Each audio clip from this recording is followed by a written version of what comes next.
माननीय मोदी जी को मेरा नमस्कार और हमारे मुख्यमंत्री जी को भी मेरा नमस्कार और समस्त जनता को भी मेरा नमस्कार और आशा फैसिलिटेटर एवं आशाओं को भी मेरा नमस्कार। आज वीडियो बनाने का मेरा मुख्य कारण यह है, मैं बनाना तो नहीं चाह रही थी लेकिन अखबार रोज़ पढ़ती हूँ तो उसको देख के मुझे बनाने का मन हुआ। तो मैंने सोचा कि मैं अपने विचार आप तक रखूँ। हो सकता है हमारे माननीय मुख्यमंत्री जी और हमारे मोदी जी हमारी बातें सुने। तो हमारे उत्तराखंड में सीएम धामी जी ने 159 लोगों को नागरिकता दी है। क्या आप दूसरे राज्य के लोगों को, बांग्लादेशियों को, पाकिस्तानियों को और बाहर के लोगों को नागरिकता दे सकते हैं, लेकिन अपने राज्य में जो आशा और आशा फैसिलिटेटर काम कर रही हैं आपके राज्य में 2006 से, उनके लिए आप कुछ नहीं कर सकते क्या? आपने 2014 से आशा फैसिलिटेटर का कोई अंशदान या मानदेय कुछ भी नहीं बढ़ाया है और निश्चित मानदेय करें और आशाओं का भी प्रोत्साहन बढ़ाया है, लेकिन जितना एक मज़दूर को देना चाहिए उस मज़दूर के बराबर भी आज आप उन्हें निश्चित मानदेय नहीं दे रहे हैं। तो प्लीज़ हम लोगों के बारे में सोचें। आप बाहरी लोगों को इतनी अहमियत दे रहे हैं लेकिन अपने राज्य की बहू बेटियों को अहमियत नहीं दे पा रहे हैं। तो मेरा आपसे अनुरोध है कि प्लीज़ हम लोगों के बारे में सोचें। मैं हमारे स्वास्थ्य मंत्री से भी आग्रह करना चाहती हूँ, प्लीज़ हमारे बारे में कुछ सोचें।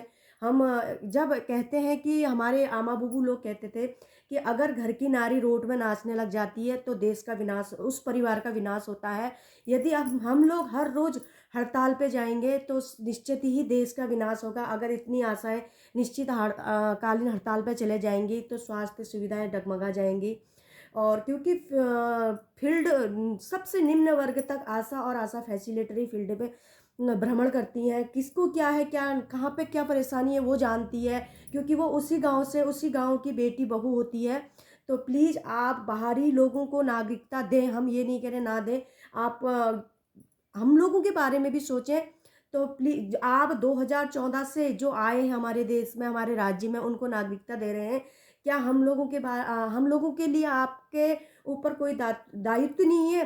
क्या हम लोग क्या राज्य को के लिए कुछ कार्य नहीं कर रहे हैं? हम ये नहीं कहते कि हम समाज सेवा कर रहे हैं, हम मानते हैं, लेकिन हमारे समाज सेवा से ही परिवार नहीं चल सकता है। 2006 से हम कार्य कर रहे हैं।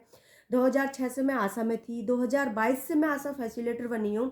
तो प्लीज़ आपसे, मेरी जनता से और मेरी सभी लोगों से अब आग्रह है, तो प्लीज़ हमारी बातें आप ऊपर तक पहुँचाएँ, जिससे कि हमारे माननीय मुख्यमंत्री जी, हमारे मोदी जी हमारे बारे में सोचें। हमें रोड में ना उतरना पड़े।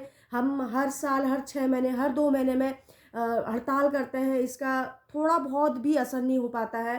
तो प्लीज़ हमारे बारे में सोचें, हमारा मानदेय बढ़ाएँ, हमारे हमारे परिवार को चलाने में हमारा सहयोग करें। हम ऐसे हो गए हैं कि 2 नाव में पैर रख चुके हैं, ना हम इसे छोड़ सकते हैं, ना हम इसे कर सकते हैं, क्योंकि हम ये काम मुझे इतना अच्छा लगता है, मैं आपको बता नहीं सकती, क्योंकि ये समाज सेवा भी है। हम लोगों के बारे में जानते हैं, लोग हमें सम्मान देते हैं। ये आशा का कार्य और आशा फैसिलिटेटर का कार्य एक ऐसा है जिसमें मतलब समाज सेवा भी हो जाती है, परिवार भी चल जाता है, सब चीज़ होता है। लेकिन सरकार प्लीज़ हमारे बारे में कुछ सोचे कि हम क्या कर रहे हैं और हमें हमारे क्या कहते हैं, यदि आपके उनके परिवार की कोई बहू बेटी होती, क्या वो उनके बारे में नहीं सोचते?